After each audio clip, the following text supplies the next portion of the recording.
Itu kan sama seperti gini, Mas kasih saya berkali-kali disuani orang. Biasa lagi kiai kan disuani provinsi utangnya wae. Mesti tak jawab gini. Mesti utangnya jenengan itu orang lihat jadi syariah. Kalau utang karena anak sakit, mertua sakit, orang tua sakit, pasti Allah yang nyaut. Dan mesti utang yang karena nafsu.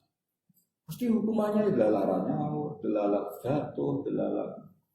Lu utangnya orang Indonesia lucu. Utang itu berdasar konco yang diutang. Jadi misalnya gini, saya ini akrab sama Pak Zarkasi mulai kecil. Terkenal dia orang kaya. Mestinya saya ini orang miskin. Kebutuhan saya utang itu untuk beras dan sembako. Mestinya utangnya kan 1 juta. Ini belum di konco suka, iman di konco suka kemudian utang. Makanya goro ya goro.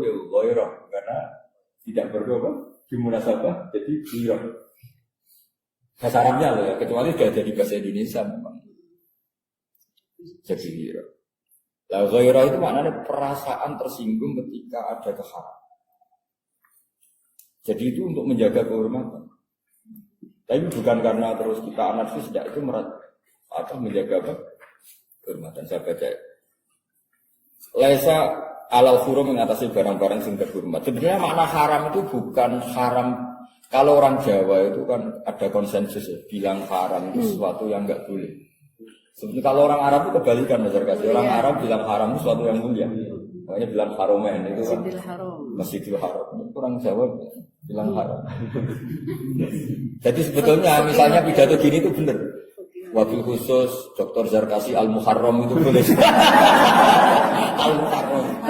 Aku orang aja bilang kayak hewan tertentu saja. Karena itu di Haramul Makkah, Haramul Madinah. Fikih oriented masyarakatnya haram lawan kata haram. Ya, tapi kalau bahasa di Quran itu tidak mesti. Fikih oriented. Nah, tapi sebetulnya bahasa Arab itu juga karena tadi kebanyakan dibuang. Jadi tanah haram, haruma intihakuhuma. Jadi haram merusak kehormatan Mekah Madinah. Asalnya. Jadi misalnya babi itu haram, mana nih mamnu. Jadi sebenarnya haram itu kan mamnu, sesuatu yang dilarang. Kalau haram Makkah berarti haram diinjek. Haram diinjek kehormatan. Makanya kalau namanya istri itu harim. Orang lain tidak boleh atur, tidak boleh nyentuh. Makanya disebut harimur rajul itu jauh-jauh. Paham ya? Jadi itu asli bahasa. Kalau baca. Bismillahirrahmanirrahim. Qala Rasulullah sallallahu alaihi wasallam, "Laisa min ahadin aghyaru min Allah min ajli dzalika haramal fawahish." Allah itu zat yang paling mudah tersinggung. Sehingga saking mudahnya tersinggung ketika ada orang melakukan keharaman itu Allah punya ghirah. Cek mentalan, mangan rezekiku, manggut bumiku, kok aku dilanggar. Itu namanya apa? Namanya apa? Ghirah. Cemburu. Ya cemburu. Makanya kalau daftar jadi wali itu paling berat itu di situ. Allah itu paling gampang cemburu.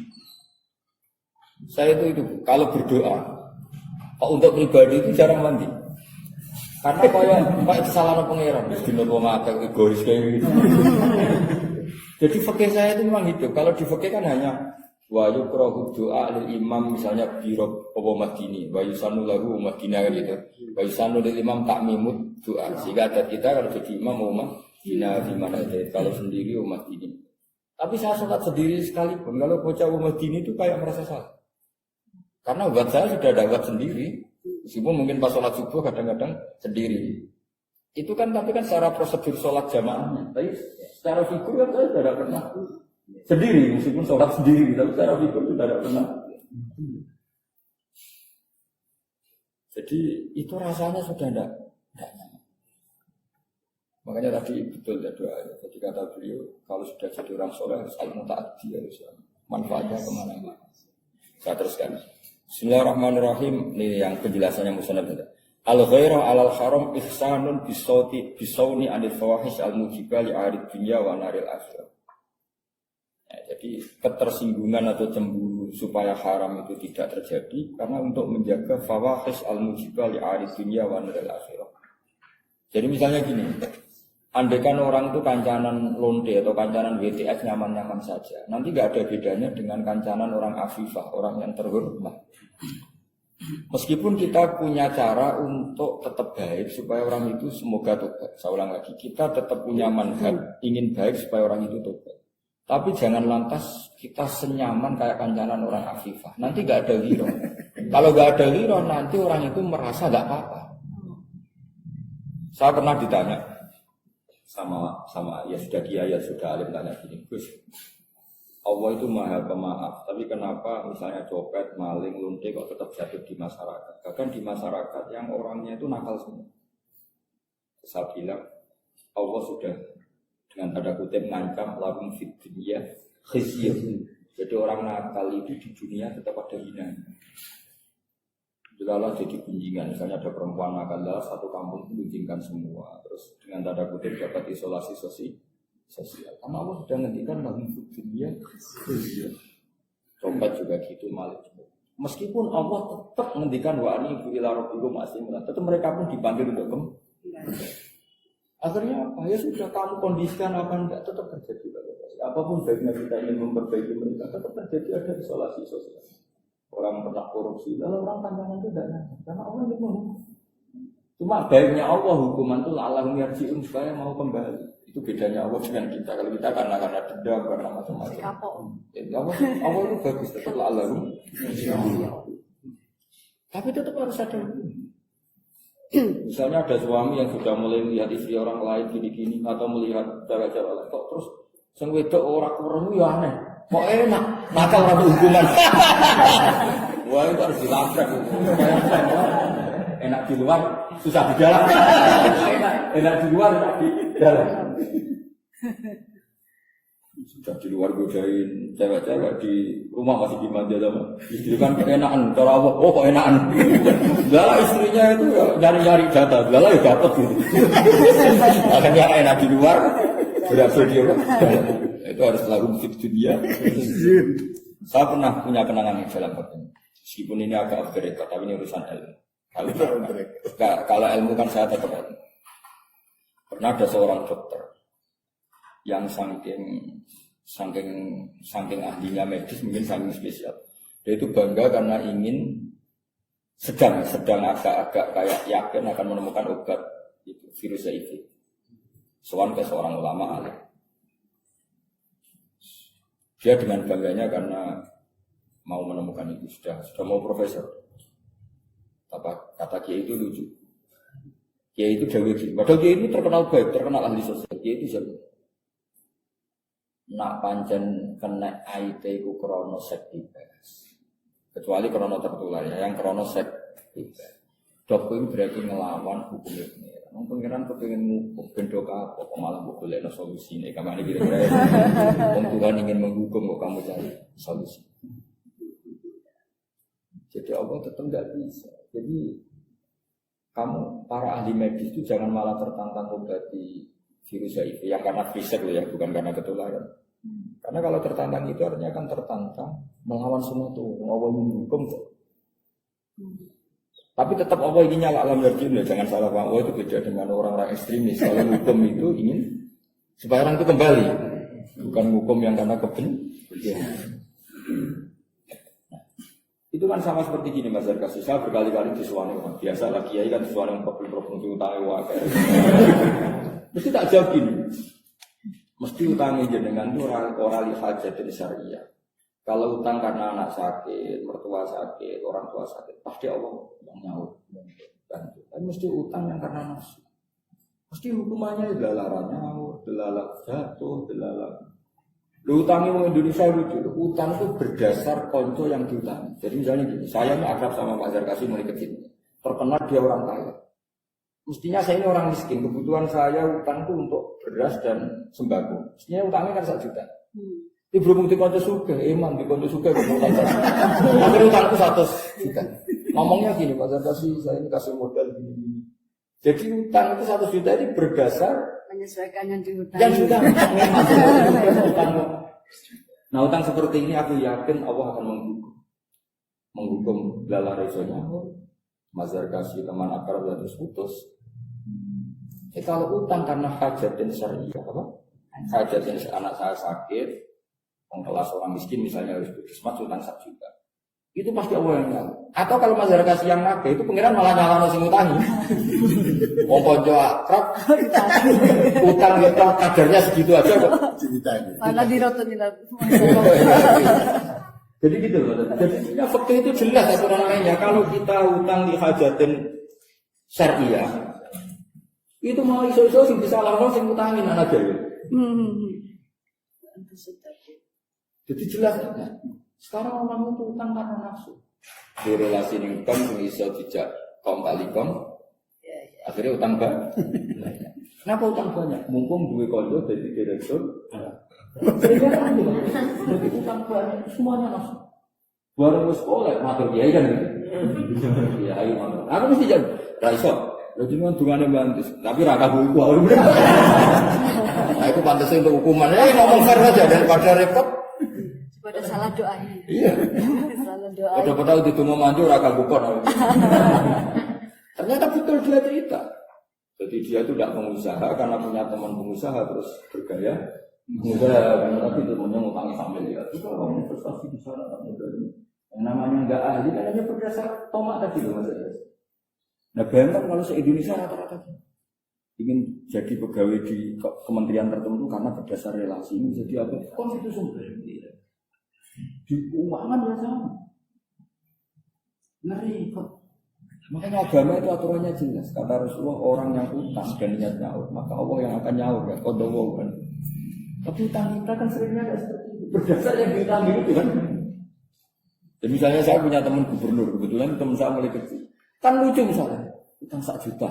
Hanya karena saya nggak punya mesti disalahkan orang agama. Lu utang gubernur orang 1 juta. Padahal itu yang dibenarkan syariat atau itu yang dibenarkan. Tapi itu salah nomor harga. Mumpung. Masih mumpung. Lain seperti ini tuh Allah nggak.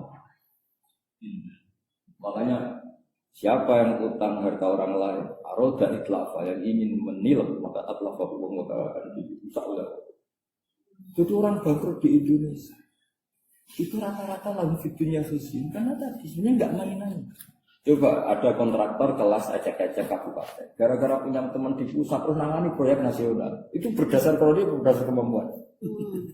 Kroni kan karena dia punya teman di pusat. Padahal kontraktornya dia kelas kabupaten. Wah mesti khusyuk. Entah lalak layak, entah kena dis, entah. Pokoknya lalak. Ya Allah itu punya adab lahum fitin ya. Jadi satu kesalahan. Jadi dia orang inani. Sebab dia bentuk kayak tadi, suami semain di luar, bilalah bucu ya karena bilalah ya orang konyolnya sing ngonangin, karena Allah udah ingin enak di luar enak. Jadi harus berhati-hatilah. Ya ada enak di luar. Makanya saya heran dari Allah itu satu, Allah itu zat yang paling bisa memanage. Allah itu mengharamkan orang ngerasani, ngerasani orang itu haram, kunjungan orang. Tapi kalau Allah menghendaki orang ini jatuh, lalu satu kampung itu merasa di sini. Dan lucunya lagi, semoga mereka tidak dosa, karena kayak spontan, kayak jadi masif. Itu Allah. Jadi kalau kita rasanya berjamaah. Iya, terus delala orang itu kayak nggak sadar. Justru itu menjadi sebagian nggak dosa, karena sudah kayak tidak sadar. Misalnya ada orang, betul. Misalnya ada orang punya istri cantik terus dibawa lari orang. Itu kalau nggak ada orang ngerasani, nggak ada hukum juga. Coba negara tidak mau hukum itu kan, karena dianggap nggak asasi misalnya. Suaminya misalnya orangnya apian, nggak mau lapor ke polisi. Nah satu-satunya cara penghakiman adalah satu kampung itu membenci. Sosial. Nah itu satu baca bagaimana tadi supaya kita ada haki tapi sudah jadi apa? Saya kalau baca lagu fitnya Kristen itu nangis saya. Ya Allah matur nuwun, tidak semua hukum negara itu cukup untuk mengadili kasus-kasus sosial. Dan saya cukup hukum sosial. Ternyata Allah sudah bikin hukuman lagu fitnya. Coba kalau ada pengurus masjid sering nilai masjid, lama-lama di konangan pas sampai dibangun duit raw, akhirnya bendarannya ketahuan dipakai itu rata-rata kebongkar. Sebenarnya Allah itu nggak ingin, tapi karena tadi ini kalau nggak kebongkar, kan kasihan yang nyumbang ingin nang masjidnya jadi ternyata nggak jadinya karena kesalahan tadi personal tadi. Itu kalau nanti iftidah konangan orang tuanya, ya ayatnya tadi langsung fitnya. Sebenarnya panitia juga gak ingin bongkar, cuma wayah dibangun, sekarang ada uang berapa, ternyata udaranya rawani. Nah, ternyata akhirnya konangan memang ternyata kepakai.